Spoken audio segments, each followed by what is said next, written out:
नमस्कार। आज हम पढ़ेंगे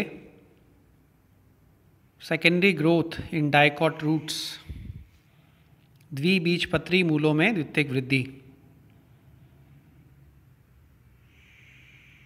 हम ये जानते हैं कि डाइकॉट्स में और जिम्नोस्पर्म्स में सेकेंडरी ग्रोथ पाई जाती है, मोनोकोट्स में यह अनुपस्थित होती है।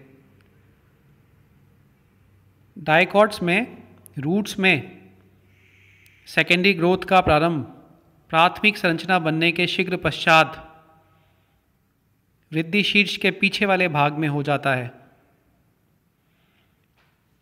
द्वितीयक वृद्धि के द्वारा रूट के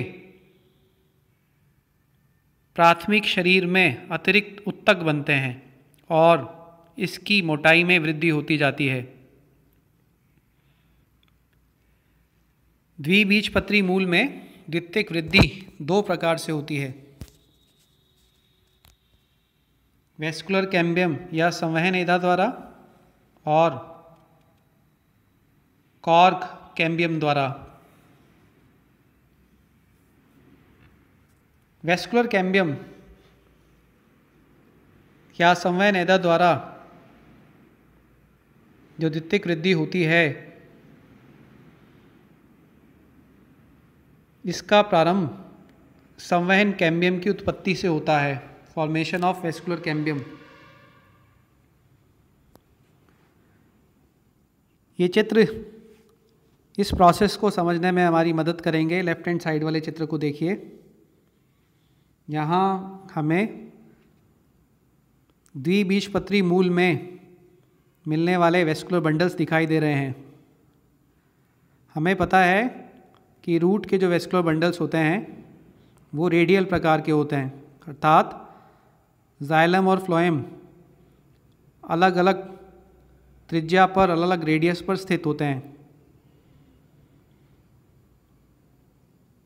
इस चित्र में हमें टेट्रार्क प्रकार की रूट दिखाई दे रही है, जिसमें 4 जाइलम समूह हमें दिखाई दे रहे हैं। अब क्योंकि जाइलम और फ्लोएम एक ही परिधि पर स्थित नहीं है, एक ही रेडियस पर, एक ही त्रिज्या पर स्थित नहीं है, तो यहाँ कैम्बियम रिंग का बनना, स्टेम में जो कैम्बियम रिंग का बनना था उससे अलग होगा। द्वितीयक वृद्धि के प्रारंभ होने पर प्रत्येक फ्लोएम पूल के भीतर जो संयोजी उत्तक होता है, कंजंक्टिव टिश्यू होता है, उसकी मृदुत्तक कोशिकाएं पैरेन्काइमेटस सेल्स विभज्योत बन जाती हैं तथा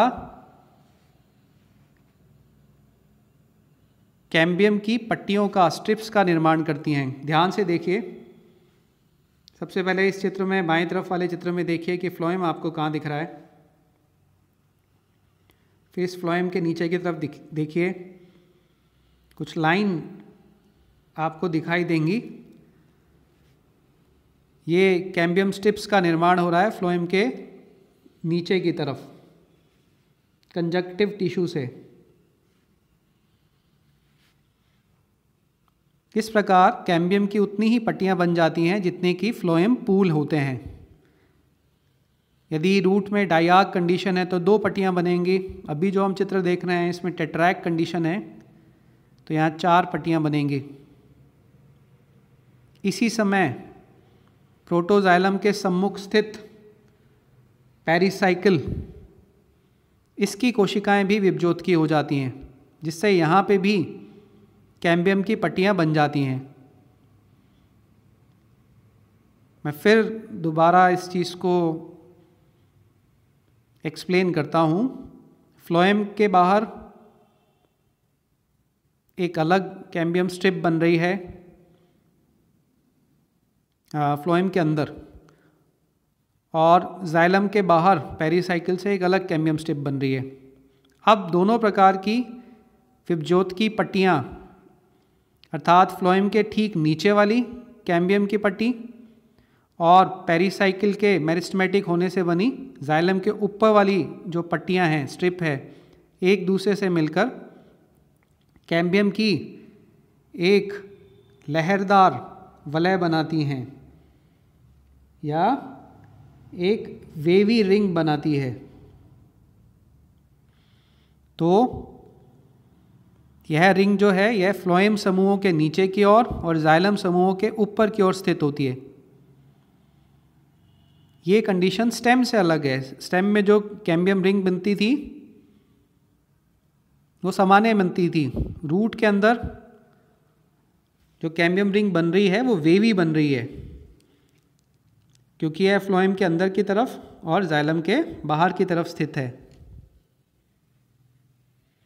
अब एक बार जब ये कैम्बियम रिंग बन जाएगी तो अब कैम्बियम अपनी एक्टिविटी शो करना शुरू करेगी। वेस्कुलर कैम्बियम की एक्टिविटी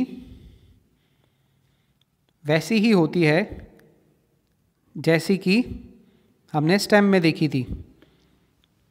वेस्कुलर कैम्बियम बाहर की तरफ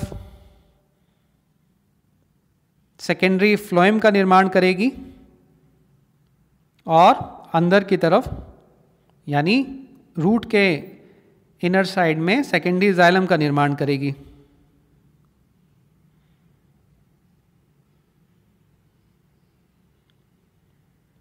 लेकिन जो जाइलम की मात्रा है वह ज़्यादा ही बनेगी। अब यहाँ एक कैम्बियम रिंग की फॉर्मेशन के समय जो एक महत्वपूर्ण अंतर हमें दिखा स्टेम से रूट में, वो ये था कि रूट में जो वेस्कुलर कैम्बियम है वो कम्प्लीटली सेकेंडरी इन ओरिजिन है। पूरी की पूरी कैम्बियम रिंग जो है वो बाद में बनी है, जबकि स्टेम के अंदर कैम्बियम रिंग में, वेस्कुलर कैम्बियम रिंग में दो पार्ट होते थे, इंटरफेसिकुलर और इंट्राफेसिकुलर। इंट्राफेसिकुलर जो था वो प्राइमरी इन ओरिजिन था, जबकि कैम्बियम का इंटरफेसिकुलर हिस्सा जो था वो सेकेंडरी इन ओरिजिन था। तो वहाँ स्टेम के अंदर वेस्कुलर कैम्बियम का नेचर प्राइमरी और सेकेंडरी दोनों था, जबकि रूट में यहाँ पे फ्लोएम के नीचे और जाइलम के बाहर दोनों जो कैम्बियम के स्ट्रिप्स बने जो बाद में जुड़े वो दोनों के दोनों सेकेंडरी इन ओरिजिन हैं।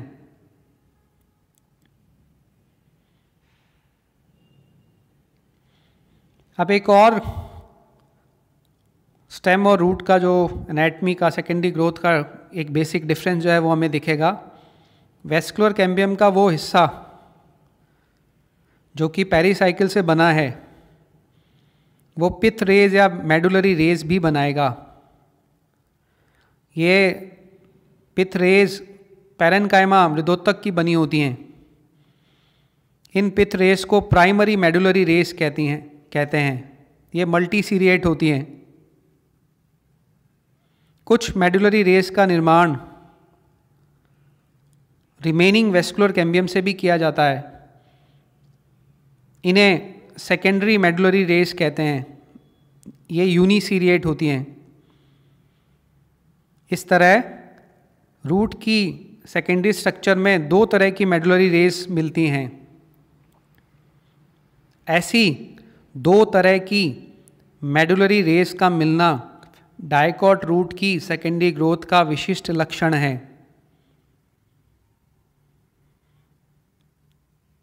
डाइकॉट स्टेम में केवल सेकेंडरी मेडुलरी रेज ही फॉर्म होती हैं सेकेंडरी ग्रोथ के दौरान। हम ये जानते हैं कि मेडुलरी रेज वाटर और फूड को रेडियल डायरेक्शन में कंडक्शन करने का कार्य करती हैं।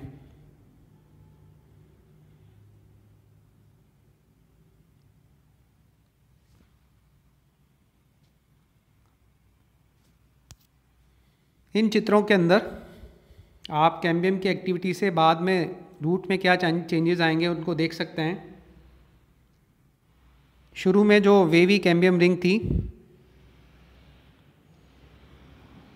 वो बाद में सर्कुलर बन जाएगी,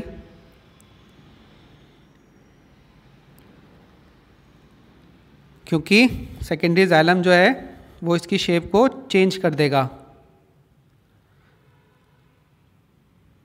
इस चित्र को यदि आप देखेंगे तो इसमें आपको सेकेंडरी जाइलम, सेकेंडरी फ्लोएम दिखाई दे रहे हैं और इनके बीच में आपको मेडुलरी रेज भी दिखाई दे रही हैं।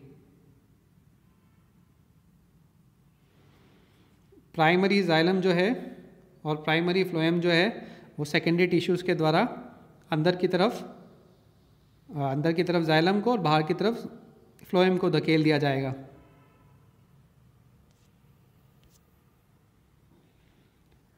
अब आते हैं दूसरे टाइप की कैम्बियम जिसे हम कॉर्क कैम्बियम कहते हैं। रूट्स में कॉर्क कैम्बियम का निर्माण रूट की पेरीसाइकिल से होता है। इसका अर्थ ये हुआ कि रूट्स में कॉर्क कैम्बियम एक्स्ट्रास्टीलर ओरिजिन की होती है,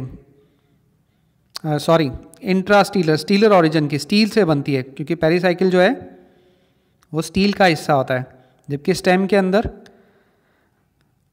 जो कॉर्क कैम्बियम थी वो कॉर्टेक्स से, हाइपोडर्मिस से बनती थी, यानी एक्स्ट्रा स्टीलर ओरिजिन की थी। तो ये एक और मुख्य अंतर है स्टेम और रूट की सेकेंडरी ग्रोथ का। कॉर्क कैम्बियम बाहर की तरफ कॉर्क का निर्माण करेगी और इनर साइड में सेकेंडरी कॉर्टेक्स का निर्माण करेगी। लेंटिसेल्स भी बन सकते हैं, लेकिन इनकी संख्या स्टेम की तुलना में कम होती है। बाकी जो प्रोसेस है ये लगभग वैसा ही है जैसा हमने स्टेम में देखा था। सेकेंडरी ग्रोथ रूट्स के लिए एसेंशियल होती है क्योंकि यह इन्हें स्ट्रेंथ प्रोवाइड करती है, इनके ग्रोइंग पार्ट्स को आगे बढ़ने के लिए सॉइल के अंदर। स्टेम में हमने एनुअल रिंग्स भी देखी थी, रूट्स में ऐसा नहीं होता है, जनरली एनुअल रिंग्स नहीं बनती सेकेंडरी ग्रोथ के दौरान, क्योंकि रूट्स जो हैं इन्हें चेंज ऑफ एनवायरनमेंट का सामना नहीं करना पड़ता। मोनोकोट रूट्स में सेकेंडरी ग्रोथ अनुपस्थित होती है। इस प्रकार आज हमने रूट के अंदर सेकेंडरी ग्रोथ को देखा और इसके स्टेम के साथ जो डिफरेंस थे उनको पढ़ा।